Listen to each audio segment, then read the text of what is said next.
Buzzer पड़ो नए सैया, बजर पड़ो ना,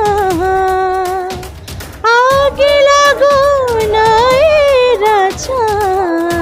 मैंने तमाम कई टीवी चैनल्स के शो किए हुए हैं, साथ ही मैंने प्रधानमंत्री जी के 3 कार्यक्रम किए हैं और उत्तर प्रदेश के हमारे माननीय मुख्यमंत्री जी द्वारा पुरस्कृत हूँ मैं। जब इंसान हर तरह का कुकर्म कर लेता है तो उसको सिर्फ भगवान दिखते हैं। उसके बाद उसका पति कमाने में इतना व्यस्त है कि वो घर परिवार पे ध्यान ही नहीं दे रहा, वो घर आता ही नहीं है। और आजकल पैसे के लिए लोग कुछ भी कर रहे हैं जो कि सरासर गलत है। और टप टप टप टप टप चुए पसीना। ऐसी क्या जरूरत है पब्लिसिटी स्टंट की कि आप अपने ग्रंथों, अपने वेद पुराणों के साथ आप इतनी तुच्छ हरकत करेंगे। ऐसी पब्लिसिटी को तो मैं लात मारती हूँ।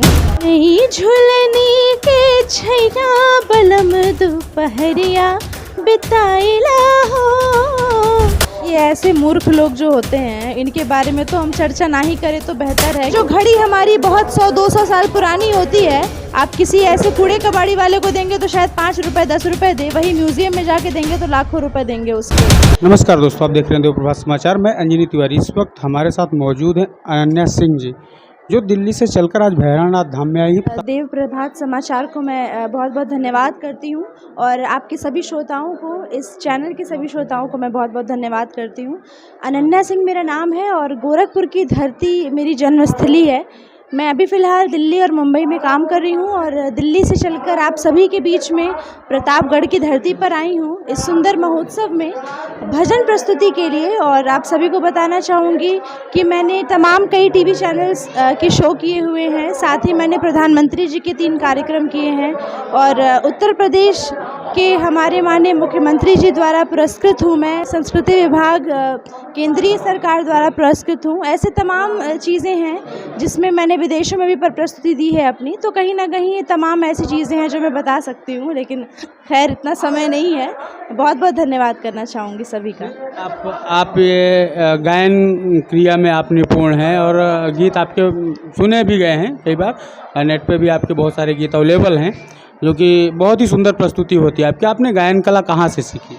गायन की कला हमने शुरुआती दौर में तो गोरखपुर की धरती से ही सीखी थी। उसके बाद लखनऊ, दिल्ली और साथ में छत्तीसगढ़ से मैंने अपना जो है वो पढ़ाई कंप्लीट किया है। शास्त्रीय संगीत से, गायन से मैंने अपनी पढ़ाई पूरी की है। तो कहीं ना कहीं कई जिलों से, कई स्टेट से मैंने अपनी संगीत की शिक्षा धारण की है। अच्छा, तो आपने अपना कैरियर गायन में ही क्यों चुना?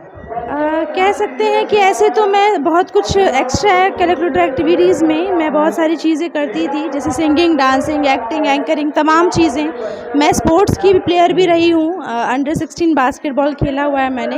तो ऐसे में तमाम चीज़ें करती थी, लेकिन संगीत जो है कहीं ना कहीं बहुत सुकून देता था मुझे भी और लोगों को भी। ऐसा लगता था कि संगीत का क्षेत्र मेरे लिए भविष्य के लिए बहुत अच्छा रहेगा। ये सारी चीज़ें देखते हुए बहुत लोगों का प्रोत्साहन रहा और ऊपर वाले की मर्ज़ी थी शायद, इसीलिए इसी फील्ड में अपना कैरियर बन गया। अच्छा, आप हमारे दर्शकों को कोई गीत सुनाना चाहेंगे? बिल्कुल, मैं 2 लाइन ज़रूर गुनगुनाना चाहूँगी। शिव शंकर को जिसने पूजा उसका ही उद्धार हुआ। शिव शंकर को जिसने पूजा उसका ही उद्धार हुआ। अंत काल को भव सागर में उसका बेड़ा पार हुआ। भोले शंकर की पूजा करो, ध्यान चरणों में इनके धरो। शिव शंकर को जिसने पूजा उसका ही उद्धार हुआ। शिव शंकर को जिसने पूजा उसका ही उद्धार हुआ। अंत काल को भव सागर में उसका बेड़ा पार हुआ।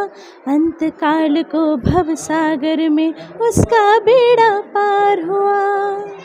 आपने बहुत सारे गीत गाए हैं अभी तक, ऐसे कोई एक गीत हमारे दर्शकों को आप सुना दीजिए। बजर पड़ो नए सैया, बजर पड़ो ना, आगे लागो नए राजा, आगे लागो ना के दिहला जिनकी के माटी में मिलाई दिहला जिनकी के माटी में मिलाई कमाई में तोहरा गिला गुना जिनकी के माटी में मिलाई कमाई में तोहरा गिला गुना। Thank you. आप गा रहे हो, कह रहे हो कमाई में आग लागे ना, और यहाँ सब कमाई के लिए परेशान है, तो दोनों कहाँ सही है? उसके पहले की लाइन नहीं सुनी आपने, दिहला जिंदगी के माटी में मिलाई कि कमाई में तोहरा आग गिरा गुना, यानी कि उसका पति कमाने में इतना व्यस्त है कि वो घर परिवार पे ध्यान ही नहीं दे रहा, वो घर आता ही नहीं है, इसलिए उसने कहा कि ऐसी कमाई में आग लगो। अच्छा, कोई और गीत सुनाना चाहेंगे हमारे दर्शकों को? नहीं झुलनी के छैया बलम दोपहरिया बिताइला हो, नहीं झुलनी के छैया बलम दोपहरिया बिताइला हो, आव बिताइला दोपहरिया बिताइला, आव बिताइला दोपहरिया बिताइला, नहीं झुलनी के छैया बलम दोपहरिया बिताइला हो, नहीं झुलनी के छैया बलम दोपहरिया बिताइला हो, 4 महीना के गर्मी के दिनवा, 4 महीना के गर्मी के दिनवा, गर्मी के दिनवा हो गर्मी के दिनवा, गर्मी के दिनवा हो गर्मी के दिनवा, टप टप टप टप टप टप चुए पसीनवा बलम तनी बिनिया डोलाइदा हो, टप टप चुए पसीनवा बलम तनी बिनिया डोलाइदा हो, नहीं झुलने के छैया बलम दोपहरिया बिताइला हो। हमारे देश के बहुत सारे युवा और युवतियां हैं जो गायन में अपना कैरियर ढूंढ रही हैं, वो ऐसे लोगों के लिए जो अभी तक सक्सेस नहीं हुए हैं लेकिन प्रयास कर रहे हैं, ऐसे लोगों के लिए कोई मैसेज आप छोड़ना चाहेंगी, कोई संदेश देना चाहेंगी? जी बिल्कुल, चूँकि कह सकते हैं कि यहाँ पर चूँकि मैं भी किसी ऐसे पारिवारिक परिवेश से नहीं हूँ जहाँ पे सिर्फ संगीत का माहौल है या फिर कोई ऐसा गॉड फादर नहीं है जो हमें बहुत आगे बढ़ा दे, तो ऐसा मैं ही नहीं, ऐसे तमाम हज़ारों लाखों कलाकार हैं जो अकेले अपने दम पे आगे बढ़ने की कोशिश कर रहे हैं, संगीत की शिक्षा लेकर और आगे बढ़ रहे हैं। बता दो संगीत की शिक्षा इतनी आसान नहीं है, इतनी सरल नहीं है, क्योंकि मैं भी मैथ साइंस की स्टूडेंट रही हूँ और उसके बाद मैंने संगीत में अपना जो है कैरियर बनाने का सोचा था, तो वो कहीं ज़्यादा टफ़ है, मैथ साइंस से कहीं ज़्यादा टफ़ है संगीत। तो मेरे सबसे पहली तो मेरी यही सलाह है कि आप संगीत की प्रॉपर शिक्षा ग्रहण करें, बिना संगीत सीखे आप कुछ ज़्यादा हासिल नहीं कर सकते। वो 4 दिन की चांदनी फिर अंधेरी रात वाला हाल होगा। हो सकता है आपकी किस्मत बहुत तेज़ हो तो आपके कोई एक आध गाने चमक जाएं, लेकिन सबसे पहले तो आपको संगीत की शिक्षा ग्रहण करनी चाहिए और उसके बाद मेरा मानना है कि संगीत शिक्षा के साथ साथ आप कार्यक्रम कर सकते हैं, लेकिन उसके बाद आप सोशल मीडिया को ही अपना प्लेटफॉर्म बनाइए, क्योंकि हमारा कोई गॉडफादर नहीं है और सब कुछ जनता के हाथ में है। जिसको जनता ने विजयी बना दिया उसको दुनिया विजयी बनाती है। तो आप सोशल मीडिया को प्लेटफॉर्म बनाइए, उसी प्लेटफॉर्म पे अपने जितनी भी अपनी प्रस्तुति है, चाहे आप फेसबुक लाइव के ज़रिए करिए, चाहे आप इंस्टाग्राम पे आइए, लेकिन आप अपने वीडियो शेयर करिए ताकि और भी जो लोग हैं वो आपको देख के आगे बढ़ सके कहीं ना कहीं, और अगर आपके अंदर वाकई में दम होगा तो जनता आपको उठा देगी। अच्छा, जैसे अभी जो करंट का माहौल चल रहा है सोशल मीडिया की अगर हम बात करें तो यहाँ पर शास्त्रीय संगीत को सुनने वाले बहुत कम लोग हैं। अगर आप व्यूज की बात करें वीडियो पे तो शास्त्रीय संगीत के अच्छे से अच्छे गाने को बहुत कम लोग देखते हैं। जो गंदे गाने हैं उनको लोग प्रमोट कर रहे हैं और अच्छे गानों को लोग अवॉइड कर रहे हैं। यहाँ तक गायन की नींव शास्त्रीय संगीत है, ये मानते हैं आप? जी बिल्कुल, गायन की नींव शास्त्रीय संगीत है, लेकिन शास्त्रीय संगीत भी लोक गायन से निकल कर आया है। यानी कि लोक गायन तो तब से चला आ रहा है जब हम किसी का नाम भी नहीं जानते थे कि इस गीत को किसने गाया है। शास्त्रीय संगीत में तो फिर भी हम नाम बता सकते हैं कि इन्होंने इस राग को निकाला, इन्होंने इस राग को निकाला। तो सबसे पहली बात ये है कि कूड़ा कचरा तो वाकई में आ गया है और ये इतनी आसानी से ख़त्म भी नहीं किया जा सकता जिस तरीके से, चूँकि आजकल क्या है कि लोग सिर्फ बिज़नेस देखते हैं, वो ये नहीं देख रहे कि हमारी मातृभाषा के साथ क्या हो रहा है, हमारे समाज में कितनी गंदगी फैल रही है। उनको सिर्फ अपना बिज़नेस दिखता है, उनको सिर्फ पैसा दिखता है, और आजकल पैसे के लिए लोग कुछ भी कर रहे हैं, जो कि सरासर गलत है। और इसका अंत तो होना ही है, आज नहीं तो कल, क्योंकि कहते हैं कि जब बहुत ज़्यादा एकदम उग्रता पद्रता ऐसे आ जाती है तो उसके बाद अंत हो जाता है, धरती का भी विनाश हो जाता है, उसके बाद नए सिरे से चीज़ें शुरू होती हैं। तो अंत तो होना ही है।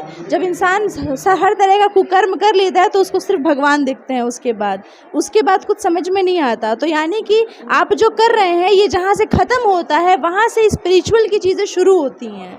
तो ये चीज़ उन्हें समझ में आज नहीं आएगी, शायद जब ज़िंदगी बर्बाद हो जाएगी तब आएगी। और वही बात, 4 दिन की चांदनी फिर अंधेरी रात। कोई भी ऐसा कलाकार जो बहुत हिट हुआ हो किसी गाने से और आज तक बड़ा खुश हो, ऐसा नहीं है संभव। आप जाके उनके घर परिवार में देखेंगे तो बहुत दिक्कतें हैं, और ये सब सिर्फ 4 दिन के लिए होता है, कोई याद नहीं रखता ये सारी चीज़ें।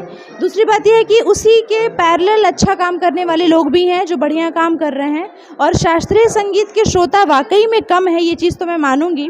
लेकिन कहते हैं ना कि जो घड़ी हमारी बहुत 100-200 साल पुरानी होती है, आप किसी ऐसे कूड़े कबाड़ी वाले को देंगे तो शायद 5 रुपये 10 रुपये दे, वही म्यूज़ियम में जाके देंगे तो लाखों रुपए देंगे उसके। तो कहने का मतलब है कि शास्त्रीय संगीत के जो श्रोता हैं वहाँ पे अगर आप अपनी कला की प्रस्तुति करेंगे तो आपका ज़्यादा मान सम्मान बढ़ेगा। ऐसे तमाम स्टेज हैं जहाँ पे सिर्फ शास्त्रीय संगीत का ही गायन होता है, बाकी संगीत को वहाँ तवज्जो नहीं दी जाती है। तो हर जगह अपना अपना जो है महत्व हर जगह पे है, वो डिपेंड करता है कि आप किस तरीके से आगे बढ़ रहे हैं और किस क्षेत्र में अपना नाम कमाना चाह रहे हैं। मतलब रूटीन क्लियर रखें और गाने अच्छे गाएं, और बहुत भद्दा गाना गाने की ज़रूरत नहीं है, भगवान की कृपा होगी आगे बढ़ जाएंगे। आप भगवान पे भरोसा करते हैं? बिल्कुल करती हूँ, कौन नहीं करेगा भगवान पे भरोसा। हम सांस ले रहे हैं वो भी उनकी ही देन है कहीं ना कहीं। हिंदू धर्म की सबसे अच्छी बात ये है कि हिंदू धर्म में ये बताया जाता है कि पेड़ में भी भगवान है, पत्थर में भी भगवान है, हवा में भी भगवान है, पानी में भगवान है, सूर्य चंद्रमा सब में भगवान है। इससे बढ़िया लॉजिक की बात हो ही क्या सकती है, यानी कि हर जगह भगवान है। तो इससे बढ़िया लॉजिक किसी धर्म में मुझे नहीं लगता है। और ईश्वर की कृपा तो भाई हॉस्पिटल में भी जाएंगे तो डॉक्टर यही कहता है कि दवा के साथ दुआ भी चाहिए, तो इसलिए वो तो सबको मानना ही पड़ेगा। जो नहीं मानेगा खैर वो उसकी मर्जी है, लेकिन ईश्वर धरातल पे हैं और हम हमारे अंदर हैं, हमारे साथ हैं, बहुत बड़ी बात है ये। अच्छा, अभी सपा के एक कद्दावर नेता हैं स्वामी प्रसाद मौर्य जी, उन्होंने कहा कि रामचरितमानस की पंक्तियों को हटा दो, यहाँ तक कह दिया कि रामचरितमानस को बैन कर दो। तो क्या आपको भी लगता है रामचरितमानस में कहीं कोई गलती है? ये ऐसे मूर्ख लोग जो होते हैं इनके बारे में तो हम चर्चा ना ही करें तो बेहतर है, क्योंकि जिन्हें खुद ही ज्ञान नहीं है कि तुलसीदास जी ने क्या लिखा है, वो किसी और के बारे में क्या जानेंगे। रामचरितमानस का ज्ञान तो होना चाहिए। वो जिन पंक्तियों की बात कर रहे हैं पहले उसे साबित तो करके दिखाएं कि क्या लिखा गया है उसमें और उसका अर्थ क्या है। ताड़ना यानी कि प्रताड़ित करना नहीं होता है, ताड़ना यानी कि उनके ऊपर ज़्यादा ध्यान देना होता है। तो ऐसी तमाम चीज़ें हैं जो शायद लोग ज्ञान के अभाव में आकर करते हैं, ऐसे लोग मूर्ख कहलाते हैं। इससे ज़्यादा मैं कुछ नहीं कहना चाहूँगी। आपको भी लगता है कई मीडिया कर्मी भी हैं और कई राजनीतिक जो गणितज्ञ हैं, वैज्ञानिक हैं जो राजनीति से संबंध रखते हैं, ऐसे लोगों का मानना है कि ये राजनीतिक स्टंट है? देखिए, राजनीतिक स्टंट तो है ही, ये पब्लिक स्टंट है ही, लेकिन पब्लिसिटी स्टंट है। लेकिन एक बात बताऊंगी कि ऐसी क्या ज़रूरत है पब्लिसिटी स्टंट की कि आप अपने ग्रंथों, अपने वेद पुराणों के साथ आप इतनी तुच्छ हरकत करेंगे। ऐसी पब्लिसिटी को तो मैं लात मारती हूँ। ये हमारी बात हो रही थी अनन्या जी से। मैं अंजनी तिवारी, कैमरा पर्सन बीरेंद्र पटेल के साथ।